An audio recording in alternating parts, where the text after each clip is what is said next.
When I think of the Mario Party franchise in 2020, my first thought is what happened here? Why is one of the more simple and straightforward game formulas seemingly so hard for Nintendo to execute well?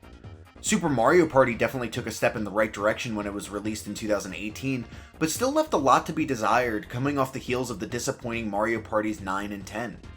And when you consider Mario Party 8 came out back in 2007, and the series was already in a decline at that point, it feels like it's been ages since we've gotten a quality installment to the franchise.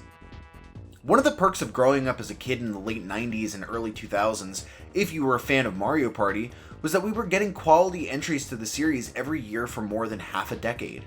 In a time where local multiplayer games were king, Mario Party was right up there with the Mario Karts and Super Smash Bros. Of the era. And of all the Mario Parties that were released in those initial years, none to me stood out more than Mario Party 2 for the N64. Hudson Soft really knocked it out of the park in the sequel to the original Mario Party, as it tweaked and refined many things from that first attempt at a virtual board game. I think by now most people know the story of Nintendo sending out gloves to owners of Mario Party due to reports of people ripping their palms open playing the minigames. It's why Mario Party 2 does not feature minigames that require you to spin the joystick as fast as possible, as the developers quickly learn from their mistakes. But in addition to just learning from their mistakes, Hudson Soft added so many new features and improvements that help the flow and balance of the game that are still staples of the franchise to this day. For newer players, the ability to practice minigames was extremely helpful, as most games are so simple that one practice run to familiarize yourself with the rules can dramatically increase your chances of winning. Not only that, but you no longer lose coins for failing at certain minigames, helping to keep things a bit more forgiving for less skilled players. New spaces are also added to the boards, such as the bank and battle spaces. Both of these are welcome features that allow a player to always have a chance to get back in the game, without severely hindering the flow of play. In fact, both of these spaces help encapsulate the spirit of what makes Mario Party so great. Nothing is quite as exciting or satisfying as landing on a bank space and watching your coins go from last to first. And as if Mario Party wasn't competitive enough, battle minigames add so much tension to the game from the moment you land on the space. You don't know if you're putting up 10 coins or 50, meaning you could be in line for a comeback for the ages, or a personal rock bottom, and oftentimes it may not totally be in your control. But what is ultimately most important is that these new ideas don't hamper the experience for the rest of the players. Battle minigames get everyone engaged with a high-stakes situation, and landing on the bank is an event everyone can get excited about. Even the happening spaces are usually getting more than one player involved in the action, whether it's getting players caught in a high-speed car chase or sending them back to the start by way of ship cannon. Contrast this with later game spaces like Game Guy from Mario Party 3, where 3 people watch one player play a coin minigame, or mic minigames from Mario Party 7, where, as you might have guessed, one player has to play through a solo mic minigame. These minigames are boring for other players to sit through, and unnecessarily pad out the game. It's why even in Mario Party 2, which has its own item minigame spaces, I'm grateful the game only allows you to hold one item at a time.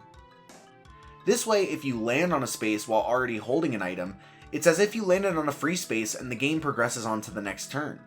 And you'd be surprised at how much time that saves.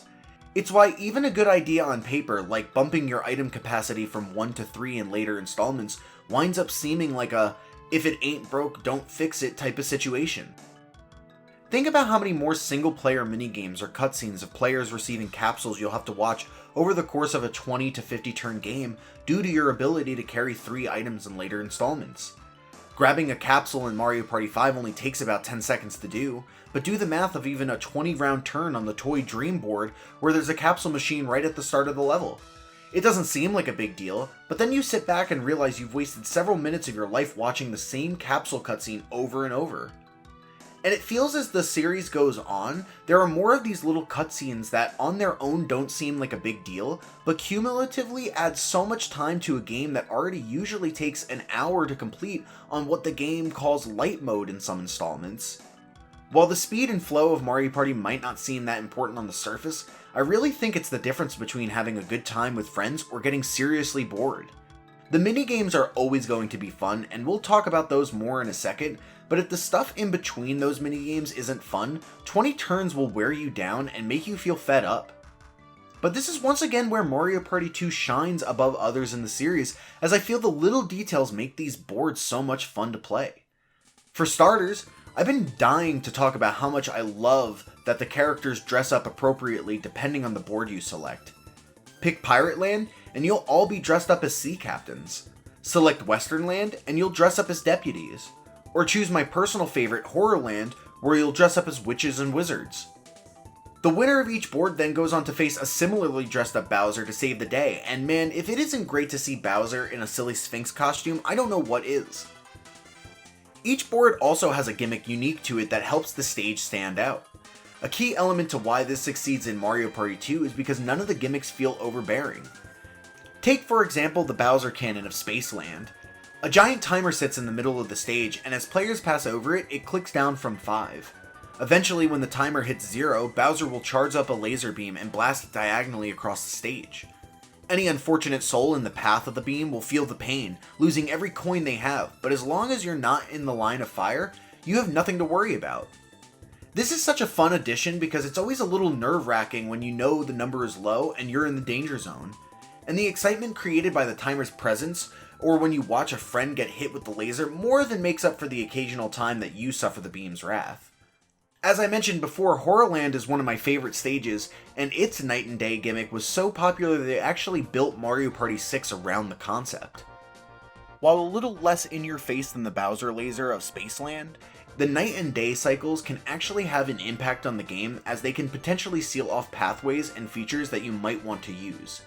This creates a little bit of a chaotic environment, as the board can shift from day to night after 2 turns if you land on a happening space, or if you use the Mystery Mansion or Dancing Floor. But the fact that different features such as the Big Boo become available depending on the cycle is such a cool idea that is implemented very well. But on top of that, they pull off the theme of Horrorland so well by utilizing thwomps, boos, and Mr. I in a graveyard setting that is accompanied by a perfectly spooky sounding theme that ties everything together so satisfyingly. And in addition to the rest of the minigames, each board gets a theme-specific item minigame and a theme-specific duel minigame. This can be saber fighting in Pirate Land, searching through coffins or making a potion in Horrorland, or even a pistol standoff in Western Land. This little bit of extra character just feels nice, and I appreciate the effort it took to keep everything within a single theme. It's the type of polish that helps it stand out in a sea of Mario Party titles. I also love that Mario Party 2 gives players the ability to move quickly throughout each of the 6 courses. Most boards have branching paths that can be accessed with skeleton keys that provide convenient shortcuts around the map, on top of happening spaces and certain blue spaces that can move you and your opponent great distances. Some courses, like Western Land, even have a transport system built right in that can be used simultaneously to screw over your friends. All of these little details help to keep the flow of the game moving, make the boards more enjoyable to navigate through, and to help them stand out in a sea of dozens of Mario Party courses. And I glossed over the minigames before because I think the minigames are the one aspect of almost every Mario Party that winds up being fun. In fact, one could make an argument that because almost a third of Mario Party 2's minigames came from the original, that Mario Party 2 has some of the weakest minigames. But I think because we see some of these games again, and because a lot of them have been tweaked to be a little better than their Mario Party counterpart, that they feel more iconic as a result. Games like Bumper Balls, Hexagon Heat, Tipsy Tourney, Bobsled Run, and Crane Game stand out to me as classics of the series that most people remember fondly. Then throw in exclusive minigames like Tile Driver, Toad in the Box, Cake Factory, Shell Shocked, Filet Relay, and Bowser's Big Blast, and you have a selection of minigames that I believe holds up against any Mario Party installment. And through all that I've said about Mario Party 2, I haven't touched on the minigame island with its extra modes like Minigame Stadium and the Minigame Coaster that only adds extra content for you and your friends to explore. I will confess that I think later Mario Parties do a little better job of expanding content you can find in the game outside the main boards, but honestly, in my 20 years of playing Mario Party with friends, I've very rarely played the modes outside the main boards. And as far as single-player content is concerned, I think most will agree that while it's nice to have, that's not what Mario Party is all about, and so I truthfully don't think about it too much. I really made this video to celebrate and gush about my favorite Mario Party title. I really believe that Mario Party 2 nailed the series formula so well that if they were to make a new installment in the style of Mario Party 2 with more maps and playable characters, I think with enhanced graphics and 20 years of quality of life improvements, it'd quickly be considered the best in the series. It's a shame to see that Mario Party has really fallen off since the Wii, and I can only hope that we see a Super Mario Party 2 in the future that takes its lead from the original Mario Party 2. Give us theme boards where our favorite Mario characters dress up and participate in themed minigames and events. Give us plenty of mobility and fast animations to help speed up the slow parts of the game. Give us a slew of new, fun, and varied minigames sprinkled in with some tried and true classics. Give us the ability to cut down on the downtime and stay involved in the action the way a board game should be. And for the love of everything in this world, never ever bring back that shitty car.